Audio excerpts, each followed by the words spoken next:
إن الحمد لله نحمده ونستعينه ونستغفره ونعوذ بالله من شرور أنفسنا ومن سيئات أعمالنا من يهده الله فلا مضل له ومن يضلل فلا هادي له وأشهد أن لا إله إلا الله وحده لا شريك له وأشهد أن محمدا عبده ورسوله يا أيها الناس اتقوا ربكم الذي خلقكم من نفس واحدة وخلق منها زوجها وبث منهما رجالا كثيرا ونساء واتقوا الله الذي تساءلون به والأرحم إن الله كان عليكم رقيبا يا أيها الذين آمنوا اتقوا الله وقولوا قولا سديدا يصلح لكم أعمالكم ويغفر لكم ذنوبكم ومن يطع الله ورسوله فقد فاز فوزا عظيما يا أيها الذين آمنوا اتقوا الله حق تقاته ولا تموتن إلا وأنتم مسلمون أما بعد فإن أصدق الحديث كتاب الله وخير الهدي هدي محمد صلى الله عليه وعلى آله وسلم وشر الأمور محدثاتها فإن كل محدثة بدعة وكل بدعة ضلالة وكل ضلالة في النار. Ayo ikhwah, sidang Jumat yang dirahmati oleh Allah Subhanahu wa taala, senantiasalah kita membasahi lisan-lisan kita dengan pujian, sanjungan sebagai rasa syukur kita kepada Allah Subhanahu wa taala yang telah memberikan sekian banyak kenikmatan, dan Allah Subhanahu wa taala lengkapi dengan kenikmatan yang spesial, yakni kenikmatan berupa iman dan Islam, di mana kenikmatan ini tidak Allah Subhanahu wa taala berikan kecuali kepada orang-orang yang Allah Subhanahu wa taala cintai. Untuk itu, sebagai bentuk syukur kita kepada Allah Subhanahu wa taala, maka senantiasa kuatkan dan kokohkan keyakinan kita bahwasanya tidak ada yang diibadati dengan benar, dan seluruh bentuk peribadatan yang mereka palingkan kepada selain Allah Subhanahu wa taala maka sebuah kebatilan. Dan kita senantiasa mengokohkan, menguatkan keyakinan kita bahwasanya Nabi Muhammad sallallahu alaihi wasallam adalah hamba dan utusannya yang Allah Subhanahu wa taala utus dengan membawa kebenaran dengan dua hal, basyira wa nadhira, membawa berita gembira dan peringatan. Berita gembira kepada orang-orang yang beriman, kepada orang-orang yang patuh dan taat, dan peringatan kepada orang-orang yang ingkar, orang-orang yang menentang, dan orang-orang yang menyelisihi apa yang Allah dan Rasulnya perintahkan. Saudaraku yang dirahmati oleh Allah Subhanahu wa taala, seorang mukmin sebagaimana juga orang-orang yang belum Allah Subhanahu wa taala karuniakan keimanan, maka Allah Subhanahu wa taala kepada mereka berikan harta, berikan dunia, sebagaimana Allah Subhanahu wa taala janjikan, wa ma min dabatin illa 'ala Allahi rizquha. Tidak ada yang melata di muka bumi ini kecuali Allah Subhanahu wa taala yang memberikan rizkinya. Namun saudaraku yang dirahmati oleh Allah Subhanahu wa taala, sesungguhnya harta pada hakikatnya adalah milik Allah Subhanahu wa taala. Namun Allah Subhanahu wa taala pergilirkan, Allah Subhanahu wa taala pergantikan satu generasi ke generasi berikutnya, satu orang ke orang yang lainnya. Kita simak apa yang Allah Subhanahu wa taala firmankan. Aminu billahi wa rasulih. Hendaklah kalian beriman kepada Allah Subhanahu wa taala dan Rasulnya. Wa anfiqu, dan hendaklah kalian berinfak, menafkahkan hartanya di jalan Allah Subhanahu wa taala, mimma, dari apa-apa yang telah Allah Subhanahu wa taala karuniakan, ja'alakum mustakhlafina fih, di mana Allah Subhanahu wa taala menjadikan harta itu berganti bergilir satu dengan yang lainnya, berpindah dari satu keadaan, dari satu tempat, satu orang kepada orang yang lainnya. Kalau hari ini kita punya harta, boleh jadi ini adalah harta yang dimiliki oleh orang sebelum kita. Kalau hari ini kita punya rumah, boleh jadi rumah yang kita bangun adalah harta yang kita dapatkan dari tempat di mana kita kerja, yang pada awalnya harta ini bukan milik kita. Namun pada saat ini Allah Subhanahu wa taala amanahkan harta itu kepada kita. Maka Allah Subhanahu wa taala perintahkan wa anfiqu. Maka adalah kalian menafkahkan harta tersebut di mana? Fi sabilillah, di jalan Allah Subhanahu wa taala. Karena harta yang dibelanjakan hanya satu dari dua.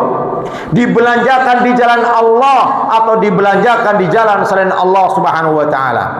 Maka di sana ada istilah israf dan mubadir. Israf adalah ketika seorang membelanjakan melebihi batas meskipun itu mungkin adalah sesuatu yang mubah. Adapun mubadir adalah mengeluarkan harta pada sesuatu yang haram meskipun itu adalah sesuatu yang dikeluarkan jumlahnya sedikit. Kalau hari ini ada orang mengatakan bahwasanya dia keluarkan uangnya hanya 1.000 rupiah, namun digunakan untuk dia bakar, maka dia telah berbuat haram. Kenapa? Karena bukan jumlahnya yang dihitung, tapi kemana harta itu dia belanjakan. Saudara yang dirahmati oleh Allah Subhanahu wa taala. Kemudian Nabi yang mulia sallallahu alaihi wasallam menjelaskan, sebenarnya harta ini yang Allah Subhanahu wa taala amanahkan digambarkan seperti bagaimana Rasulullah sallallahu alaihi wasallam menyebutkan dalam sebuah hadis yang diriwayatkan oleh Imam At-Tirmidzi dengan sanad yang hasan. Hadis dari Abu Qabsah Al-Anmari radhiyallahu anhu. Dia mengatakan, berkata Rasulullah sallallahu alaihi wasallam, kata Nabi yang mulia sallallahu alaihi wasallam, "Mathalu hadhihi al-ummati mathalu arba'ati nafarin." Gambaran harta yang diberikan kepada umat ini maka seperti 4 golongan manusia. Kata beliau yang pertama, rajulun ataqallahu malan. Ada seorang yang orang ini Allah Subhanahu wa taala berikan kepadanya harta. Wa ilman, dan dilengkapi pula harta dia punya, ilmu dia punya. Fa huwa ya'malu bihi fi malihi, dan kemudian dia menunaikan hartanya dengan ilmu yang dia milikinya. Fayunfiquhu fi haqqihi, sehingga dia menafkahkan hartanya sesuai dengan hak harta. Kalau dia harus menahan, maka dia tahan. Tapi kalau dia harus ilmu memerintahkan mengeluarkan, dia keluarkan. Dan kalau ilmu memerintahkan mengeluarkan banyak, keluarkan banyak. Tapi kalau ilmu memerintahkan jangan keluarkan, tidak keluarkan. Sesuai dengan haknya. Kemudian saudaraku yang dirahmati oleh Allah Subhanahu wa taala, ini kelompok yang pertama, model yang seperti ini. Model yang kedua, wa rajulun ataqallahu ilman. Seorang yang Allah Subhanahu wa taala berikan kepadanya ilmu. Dia tersimpan memorinya tentang bagaimana menggunakan harta dan bagaimana dia menggunakan yang diridhoi oleh Allah Subhanahu wa taala. Allah Subhanahu wa taala karuniakan kepadanya ilmu. Walam yu'tihi malan, namun Allah Subhanahu wa taala tidak berikan kepadanya harta. Fa huwa yaf'alu wa huwa yaqul, dan dia mengatakan, "Lau kana li misla ma li hada, alimtu fihi misla alladhi ya'malu." Kalau sekiranya Allah Subhanahu wa taala berikan kepadaku harta sebagaimana orang yang pertama, maka kemudian dia mengatakan, niscaya aku akan gunakan harta sesuai dengan ilmuku sebagaimana orang yang pertama telah menggunakan harta dengan ilmunya. Apa kata Rasulullah sallallahu alaihi wasallam? Fahuma fil ajri sawa. Keduanya dia mendapatkan ganjaran yang sama. Meskipun mungkin keduanya berbeda. Yang satu harta dia punya, ilmu dia punya, dan dia gunakan sebagaimana yang diperintahkan oleh ilmu. Yang kedua diberikan ilmu tapi tidak diberikan harta. Namun dia punya keinginan, punya niat yang sama, maka diberikan balasan oleh Allah Subhanahu wa taala sebagaimana dua orang yang melakukan hal yang sama. Saudara dirahmati oleh Allah Subhanahu wa taala. Kemudian selanjutnya yang ketiga kata beliau, wa rajulun ataahu Allahu malan wa lam yu'tihi ilman. Seorang yang diberikan harta namun tidak diberikan ilmu, fa huwa yakhbitu fihi yunfiquhu fi ghairi haqqihi. Dia diberikan harta tapi tidak diberikan ilmu, sehingga harta yang dia punyai dia keluarkan tidak sesuai dengan hak harta, tidak sesuai dengan apa yang mestinya dia tunaikan. Dia menahan sesuatu yang mestinya dilepaskan, dan dia melepaskan sesuatu yang mestinya ditahan. Ini orang yang ketiga. Kemudian orang yang keempat, warajulun lam yu'tihi Allahu malan, seorang yang tidak diberikan kepadanya harta, wala ilman, tidak pula diberikan ilmu. Harta dia tidak punya, ilmu dia tidak punya. Fa huwa yaqul, namun dia mengatakan, "Lau kana li malun misla hadha 'amilta fihi misla alladhi ya'malu." Qala Rasulullah sallallahu alaihi wa alihi wasallam, fahuma fi wisril sawa. Orang yang keempat ini tidak diberikan harta, tidak diberikan ilmu, namun dia mengatakan, kalau saya diberikan harta, saya akan gunakan sebagaimana orang ketiga. Di mana? Orang ketiga, dia punya harta, tidak punya ilmu, sehingga hartanya digunakan tidak sesuai dengan haknya. Sementara orang yang keempat, harta tidak ada, ilmu tidak ada, dia mengatakan bahwa kalau saya punya harta, saya akan gunakan sebagaimana orang tadi itu. Kata Rasulullah SAW, keduanya sama dalam dosa. Saudara yang dirahmati oleh Allah Subhanahu Wa Taala, dari hadis yang singkat di sini, minimalnya ada dua pelajaran. Pelajaran yang pertama, bahwa niat adalah sesuatu yang akan membedakan seorang akan mendapatkan pahala atau akan mendapatkan dosa. Oleh karena itu, orang yang meninggalkan dosa namun niatnya bukan karena Allah Subhanahu wa taala, maka orang ini tidak kemudian tidak mendapatkan dosa. Namun seorang yang meninggalkan dosa semata-mata dia meninggalkan karena Allah, maka tidak dicatat sebagai dosa. Betapa agungnya niat.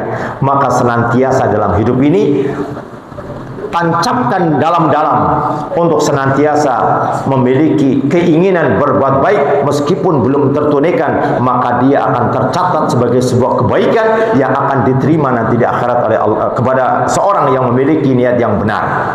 Kemudian yang kedua, bahwa mungkin tidak semua orang punya harta, tidak semua orang punya ilmu, tapi orang yang tidak punya harta namun dia tidak punya ilmu dalam hal apa yang menafkahkan hartanya, hendaklah senantiasa dia punya keinginan, semoga saja kalau saya memiliki harta, saya akan gunakan sebagaimana hak harta yang diperintahkan dalam ilmu, sehingga meskipun mungkin sampai meninggal dunia kita tidak berikan harta sebagaimana orang-orang yang berharta, namun kita punya keinginan kalau harta yang kita miliki adalah untuk digunakan sebagaimana hak dari harta itu sendiri, maka dia akan terhitung sebagai orang yang memiliki ilmu dan memiliki harta. Semoga Allah Subhanahu wa taala mudahkan kita memilih dan diberikan karunia oleh Allah Subhanahu wa taala sebagai orang yang pertama diberikan harta dan diberikan ilmu, sehingga kita akan menunaikan apa yang menjadi hak harta itu sendiri.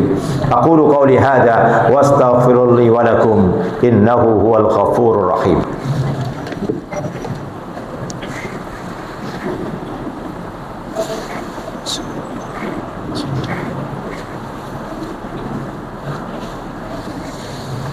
Alhamdulillah alladzi arsala rasulahu bil huda wa dinil haqq liyuzhirahu ala dini kulli walau karihal musyrikun. Asyhadu an la ilaha illallah wahdahu la syarika lah wa asyhadu anna Muhammadan abduhu wa rasuluh, amma ba'd.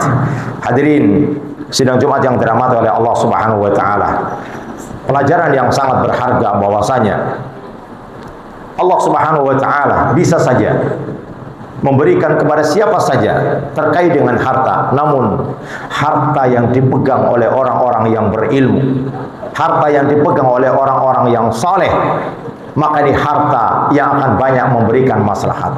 Maka ketika Amr bin As dipanggil oleh Rasulullah SAW dalam peperangan Zatul Anwat yang terjadi pada tahun 8 Hijriah di bulan Jumadil Akhir, ketika itu Rasulullah SAW mengatakan, wahai Amr, pulalah engkau dan persiapkan dirimu. Engkau akan memimpin sebuah pasukan dengan membawa 300 pasukan. Maka Amr pulang. Saat Amr pulang membawa persiapan pakaian, pedang, dan apa yang menjadi perlengkapan perang. Kemudian dia mendatangi Nabi yang mulia sallallahu alaihi wasallam. Saat mendatangi Nabi, ternyata Nabi sedang dalam keadaan berwudu. Maka kemudian saat itu Nabi sallallahu alaihi wasallam melihat kepada Amr bin As, menengadakan wajahnya melihat kepada Amr bin As. Kemudian Nabi yang mulia sallallahu alaihi wasallam setelah bertemu dan mendekati Amr bin As, dia mengatakan, "Wahai Amr bin As, niscaya kamu nanti akan mendapati kemenangan dalam peperangan ini, dan senikmat sebaik-baik harta adalah harta yang dimiliki oleh orang yang saleh." Rasulullah SAW pertama mengatakan kepada Amr bin As, harta yang terbaik adalah harta yang dimiliki oleh orang yang soleh. Pertama menunjukkan bahwasanya Amr bin As dijamin orang yang soleh. Karena langsung berkata Nabi yang mulia SAW. Yang kedua, bahwasanya Nabi yang mulia SAW ingin memberitahukan bahwasanya harta yang paling bermanfaat ketika harta dimiliki oleh orang yang soleh. Karena orang yang soleh dia akan tahu bagaimana membelanjakan harta. Dia tidak akan membelanjakan tanpa perhitungan.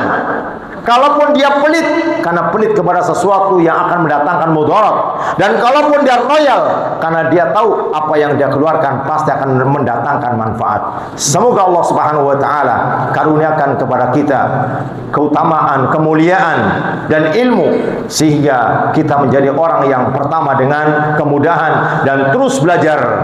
Karena dengan belajar kita akan bisa memposisikan sesuatu dengan benar dan kita akan bersikap proporsional. Innallaha wa malaikatahu yusalluna 'alan nabi ya ayyuhalladzina amanu sallu 'alaihi wa sallimu taslima. Allahumma salli 'ala Muhammad wa 'ala ali Muhammad kama sallaita 'ala Ibrahim wa 'ala ali Ibrahim wa barik 'ala Muhammad wa 'ala ali Muhammad kama barakta 'ala Ibrahim wa 'ala ali Ibrahim innaka Hamidum Majid. Allahumma fil lil mu'minina wal mu'minat wa li jami'il muslimina wal muslimat al ahya'i minhum wal amwat. Rabbana atina min ladunka rahmah wa hayyi' lana min amrina rashada. Rabbana atina fid dunya hasanah wa fil akhirati hasanah wa qina adzaban nar. Aqimis shalah.